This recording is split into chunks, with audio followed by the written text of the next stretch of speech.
Good morning class. Last class में class 10th Hindi में हमने जो है राम लक्ष्मण परशु संवाद जो कि हमारी क्षितिज बुक का पद्य खंड का पार्ट 2 है उसके बारे में पढ़ा था। उसमें तुलसीदास जी के जीवन परिचय को पढ़ा था। साथ ही एक पद की व्याख्या जो है हमने समझी थी। आज हम दूसरे पद की व्याख्या को समझेंगे। लखन कहा हसी हमरे जाना, सुनहु देव सब धनुष समाना। का छति लाभ जोन धनु तोरे, देखा राम नयन के भोरे।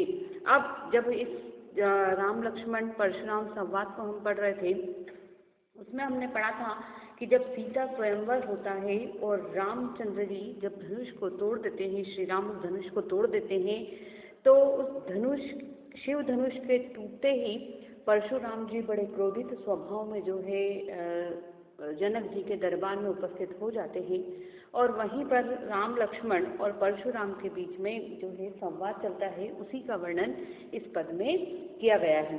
लक्ष्मण जी जो है परशुराम जी के जो है डपटने पर जो है लक्ष्मण जी उत्तर देते हैं। वो गुस्सा हो जाते हैं लक्ष्मण जी और जो है परशुराम जी से हंसी ठिठोली करते हुए और क्रोध के मारे उन्हें हंसते हुए जवाब देते हैं।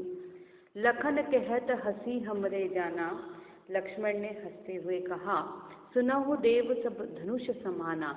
हे देव, जो है लक्ष्मण ने हंसते हुए कहा, हे देव आप सुन लीजिए, हमारे लिए तो सभी धनुष क्या है, एक समान है। लखन कहा हसी हमरे जाना, लखन मतलब लक्ष्मण कहते हैं, हंसते हुए कहते हैं कि हमारे लिए तो सारे धनुष जो है सब एक समान है। आप मेरी बात सुन लीजिए। का छति लाभ धनु तोरे, देखा राम नयन के भोरे। मतलब पुराने धनुष को तोड़ने में क्या लाभ हानि है। का छति, छति का मतलब नुकसान, लाभ हानि है ना। हानि और लाभ मतलब लाभ। जनु मतलब जो है पुराना, जनु का क्या मतलब है यहाँ पर, पुराना। धनु मतलब धनुष, तोड़े मतलब तोड़ना। पुराने धनुष को तोड़ने में क्या लाभ और हानि है। देखा राम नयन के भोरे, भोरे से मतलब यहाँ पर धम में है, धोखे में। श्री रामचंद्र जी ने उस धनुष को नए के जो है भ्रम में जो है देखा। छुअत टूट रघुपति हूँ न दोसु, मुनि बिनु काज करे कत रोसु।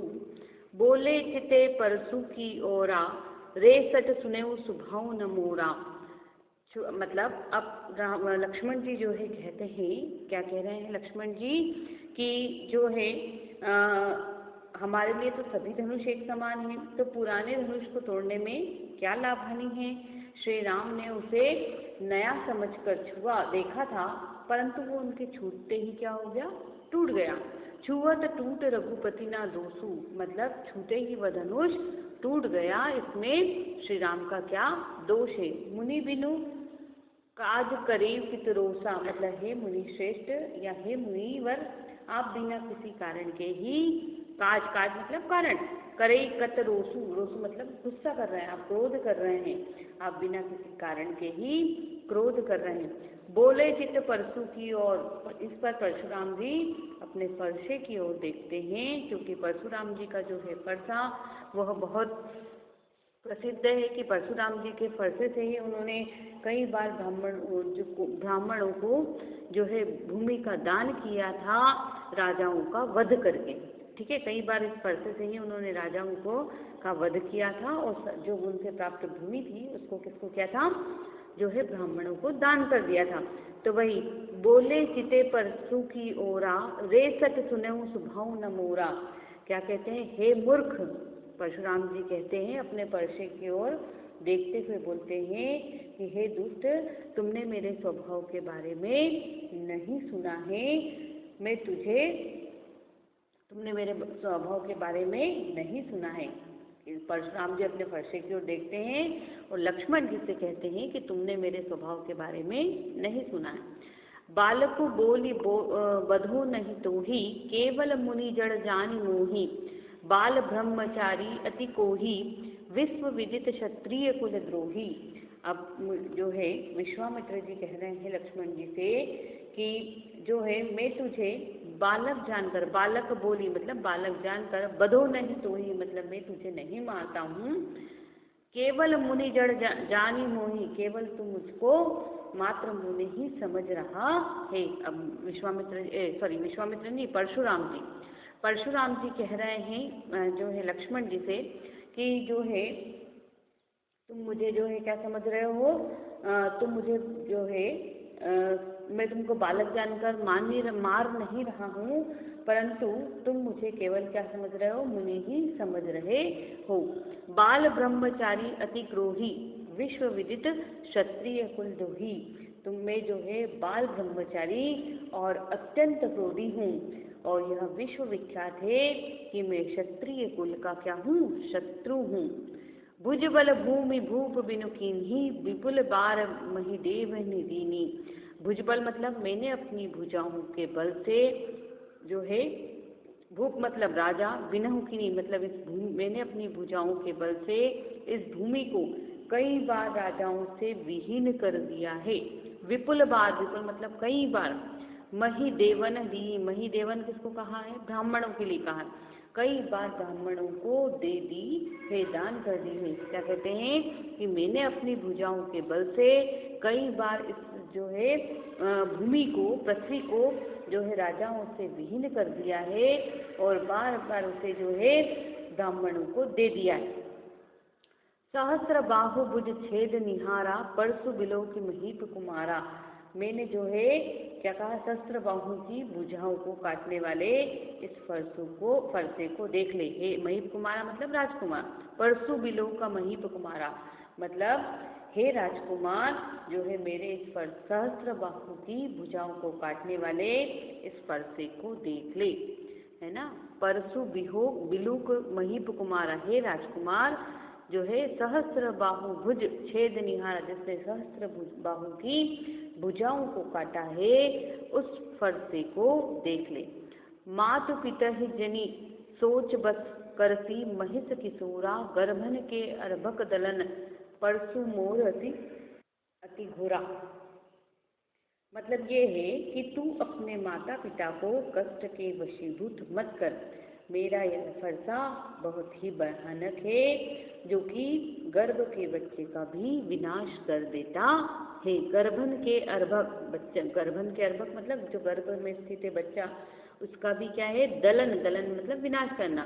परसु मोर अति घोरा, यह मेरा जो फरसा है यह बहुत ही भयानक है, और ये गर्भ में स्थित बच्चे का भी विनाश कर देता है। एक बार फिर से मैं आपको इसको पूरे पद को रिपीट कर देती हूँ कि जब परशुराम जी और लक्ष्मण के संवाद का वर्णन जो है इसमें किया हुआ है, जिसमें लक्ष्मण जी परशुराम जी से कहते हैं कि जो है लक्ष्मण जो है हंसते हुए कहते हैं कि हमारे लिए तो सभी धनुष जो है एक समान है, और पुराने धनुष को तोड़ने में क्या हानि लाभ है। श्री राम ने उसे नया समझकर जो है देखा था, परंतु वह तो छूटे ही टूट गया, इसमें श्री राम का कोई भी दोष नहीं है। आप बिना किसी कारण के ही क्यों क्रोध करते हैं मुनिवर। इस पर परशुराम जी जो है अपने फरसे की ओर देखते हैं और देखकर बोलते हैं कि हे दुष्ट, अरे दुष्ट, क्या तुमने मेरे स्वभाव के बारे में नहीं सुना है।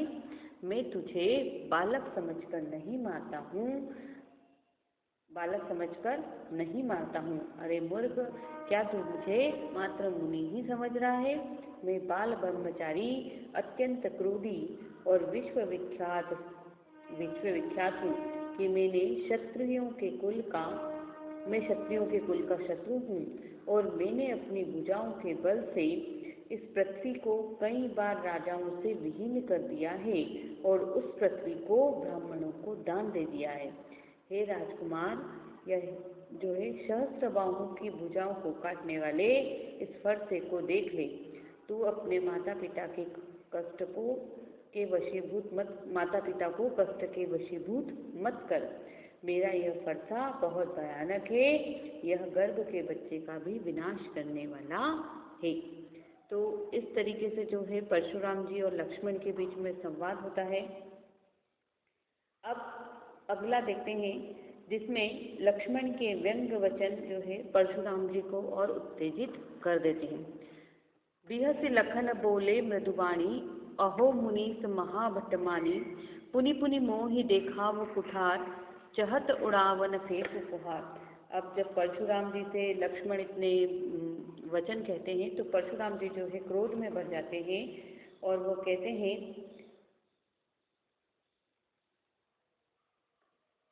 जब परशुराम जी अपनी स्वयं की प्रशंसा करते हुए जिस प्रकार के वचन कहते हैं तो उनको सुनकर जो है लक्ष्मण जी जो है मुस्कुराते हुए मधुर वाणी में बोलते हैं। बिहसी लखन बोले मृदुवाणी, बिहसी का मतलब हंसकर, है ना, लखन मतलब लक्ष्मण, लक्ष्मण जी जो है मधुर वाणी में बोलते हैं।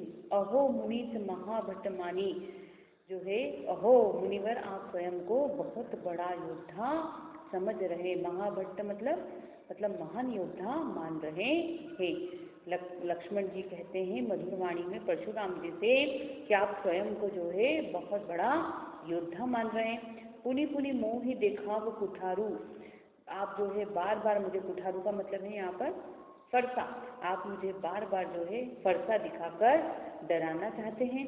चाहत उड़ावन फूक पहाड़ू, आप फूक से जो है पहाड़ को उड़ाना चाहते हैं। यहाँ कुंबड़वतिया को नाही, जे तर्जनी देखी मार जाही, देखी कुठार सरासन बाना, मैं कछुकाह सहित अभिमाना। लक्ष्मण जी बोलते हैं कि यहाँ पर कोई कुमड़े की बतिया मतलब छोटा सा कच्चा फल होता है कुमड़े का कमजोर सा, यहाँ पर ऐसा कोई भी कुमड़े का फल नहीं है जो तर्जनी उंगली को देखकर ही मर जाते हैं। अगर हमारी जो पहली उंगली होती है, जो तर्जनी उंगली होती है, अगर उसको देखें तो ऐसा कहा जाता है कि जब उस उंगली से अगर किसी को दिखाए तो वो फल का क्या हो जाता है, नाश हो जाता है। तो यही कह रहे हैं कि यहाँ कुंबड़वतिया को नहीं, कुंबड़वतिया का मतलब एक जो फल होता है कुम्भड़ का जो है, यहाँ पर ऐसा कोई भी कच्चा फल नहीं है जो तर्जनी देख ही मारी जाए, जो अपनी तर्जनी उंगली को देखने पर ही क्या हो जाए, मर जाएगी। देखी कुठारा सरासन बाना, है ना, सरासन मतलब धनुष। तो क्या कहते हैं कि मैंने आपके फरसे और धनुष बाण को देखकर ही स्वाभिमान पूर्वक कहा था। देख कुठार सरासन बाणा मतलब मैंने आपके फरसे को और धनुष बाण को देखकर ही, मैं कछु कहूँ तो सहित अभिमाना, कछु मैंने जो कुछ कहा वो आपके जो है फरसे और धनुष बाण को देखकर ही स्वाभिमान पूर्वक कहा था। भृगुसूत समुझी जनेऊ बिलोकी, जो कछु कहूँ सहो रिसरोकी, सुर मही सुर हरिजन अरुगाई, हमरे कुल इन पर न सुराई। अब क्या कहते हैं लक्ष्मण जी, कहते हैं कि आपको भृगु का पुत्र समझकर और आपके यज्ञोपवीति को देखकर, यज्ञोपवीति जो गले में पहनी जाती है, आपको भृगु का पुत्र समझकर और आपको यज्ञोपवीत को देखकर ही मैंने अपने क्रोध को रोककर आपके कहे हुए कठोर वचनों को सहन कर लिया है। मतलब भृगुसुत समझी जनेऊ बिलोकी, मतलब क्या कहते हैं कि मैंने आपको भृगु का पुत्र समझकर और गले में जो है यज्ञोपवीत जो पहनते हैं, जनेऊ पहनते हैं, उस जनेऊ को देखकर ही जो कछु कहूँ सही रिस रोकी, मैंने आपको देखकर ही समझकर ही अपने क्रोध को क्या कर लिया है, रोक रखा है। सुर मही सुर हरिजन अरुगाई, हमरे कुल इन पर न सुराई, मतलब हमारे कुल में देवता, ब्राह्मण, भगवान के भक्त और गाय पर वीरता नहीं दिखाई जाती है ना। सुर देखो किस किस को क्या बोलते हैं, सुर मतलब देवता, महीसुर का मतलब जो है ब्राह्मण, हरिजन मतलब भगवान, हरिजन का क्या मतलब है यहाँ पर, भगवान, हरि का जन भगवान, और गाय मतलब गाय पर। हमरे कुल इन पर न सुराई, इन पर जो है अपनी वीरता को नहीं दिखाया जाता है। हमारे कुल में देवता, ब्राह्मण, भगवान के भक्त और गाय पर जो है वीरता नहीं दिखाई जाती है। बंधु पाप अपकीर्ति हारे, मारत हूँ पा परी तुम्हारे, कोटिस कुलिस सम वचन तुम्हारा, व्यर्थ धरौ धन बान कुठारा। अब वो क्या कहते हैं लक्ष्मण जी, क्योंकि इनको मारने से क्या होता है, बंदे पाप अपकीर्ति हारे, मतलब इनको अगर हम मारते हैं तो इनको मारने से पाप लगता है और इनसे हारे जाने पर अपयश होता है। क्या है, बंधु पाप अपकीर्ति हारे, मतलब इनको अगर हारते हैं तो अपकीर्ति मतलब अपयश होता है, और मारत हु पा परे तुम्हारे, और अगर इनको हम मार देते हैं तो इनको मारने से क्या लगता है, पाप लगता है। कोटि पुलिस सम वचन तुम्हारा, व्यर्थ धनु बन बाण कठोरा। अब क्या कह रहे हैं लक्ष्मण जी, कह रहे हैं उनसे, क्योंकि जो है हमारे जो है कुल में देवता ब्राह्मण भगवान के भक्त और गाय पर वीरता नहीं दिखाई जाती, क्योंकि इनके मानने से जो है वो क्या लगता है, पाप लगता है, और अगर इनसे हार जाएं तो अपयश होता है। इसलिए आप मारे तब भी आपके पैरों में ही पड़ना चाहिए। कोटिक कुलिस सम वचन तुम्हारा, आपका एक एक वचन ही करोड़ों वज्रों के समान है। व्यर्थ धरे धनु बाण कुठारा, आप व्यर्थ में ही धनुष बाण और फरसे को धारण करते हो। जो बिलो की अनुचित कही क्षमहु मुहा मुनि धीर, सुनी सरोष भगवंश मणि बोले गिरा गंभीर। आपके धनुष बाण और फरसे को देखकर मैंने कुछ अनुचित कह दिया हो तो हे धीर महामुनीश्वर आप क्षमा कर दीजिए। यह सुनकर भृगुकुल मणि परशुराम गंभीर वाणी में बोले, गिरा गंभीर, जो बिलो की अनुचित कहेऊ क्षमो महामुनि धीर। क्या कह रहे हैं कि आपके धनुष बाण और जो है फरसे को देखकर, बिलो की अनुचित कहे हो क्षमा महामुनि धीर, इनको देखकर मैंने कुछ अनुचित कह दिया हो तो हे धीर महामुनीश्वर आप मुझे क्षमा कर दीजिए।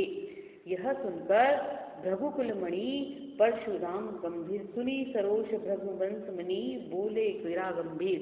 यह सुनकर जो है परशुराम जी गंभीर वाणी में बोलते हैं। अब इसका एक जो दूसरा पद हमने पढ़ा है आज, मतलब वैसे तो तीसरा है पर आज के हिसाब से हमने जो दूसरा पद पढ़ा है उसको मैं एक बार फिर से रिपीट कर रही हूँ। आप देखिए सुनिए कि जब लक्ष्मण जी जो है परशुराम जी की खुद की प्रशंसा को सुनते हैं तो मुस्कुराते हुए कहते हैं कि मुनिवर आप स्वयं को बहुत बड़ा योद्धा समझ रहे हैं, आप मुझे बार बार अपना फरसा दिखाकर जो है डराना चाहते हैं, आप फूंक से जो है पहाड़ को उड़ाना चाहते हैं। लक्ष्मण जी फिर से कहते हैं कि यहाँ पर कोई कुमड़े की जो है कुमड़े का कच्चा फल नहीं है जो तर्जनी उंगली को देखकर ही क्या हो जाता है, मर जाता है। मैंने आपके फरसे और धनुष बाण को देखकर ही स्वाभिमान पूर्वक कहा था, मतलब मैंने आपके फरसे और धनुष बाण को देखकर ही स्वाभिमान पूर्वक कहा था, आपको भृगु का पुत्र समझकर और आपके जनेऊ को देखकर ही मैंने अपने क्रोध को रोककर आपके कहे हुए कठोर वचनों को सहन कर लिया है। क्योंकि हमारे कुल में देवता ब्राह्मण भगवान के भक्त और गाय पर वीरता नहीं दिखाई जाती है, क्योंकि एक तो इनके मारने से पाप लगता है और दूसरा अगर इनसे हार जाएं तो अपयश भी होता है। इसलिए आप मारे तब भी हम आपके पैरों में पड़ना, तब भी आपके पैरों में ही पड़ना चाहिए। आपका एक एक वचन ही करोड़ों वज्रों के समान है। आज आप जो है धनुष बाण और फरसा व्यर्थ ही धारण कर दें, क्योंकि आपके जो वचन हैं वही कैसे करोड़ों वज्र के समान हैं। आपके धनुष बाण और फरसे को देखकर यदि मैंने कुछ अनुचित कह दिया हो तो हे धीर महामुनीश्वर आप मुझे क्षमा कर दीजिए। यह सुनकर भृगुकुल मणि परशुराम जी जो है गंभीर वाणी में बोलते हैं। अब क्या बोलते हैं परशुराम जी, ये हम अगले पद में अगली क्लास में पढ़ेंगे। इसके पहले के हमने 3 पद जो है जो भी पढ़े हैं आप उनको अच्छे से पढ़िए, देखिए, समझिए, और अगर आपको फिर भी कोई डाउट लगे तो आप मुझसे क्लियर कीजिए।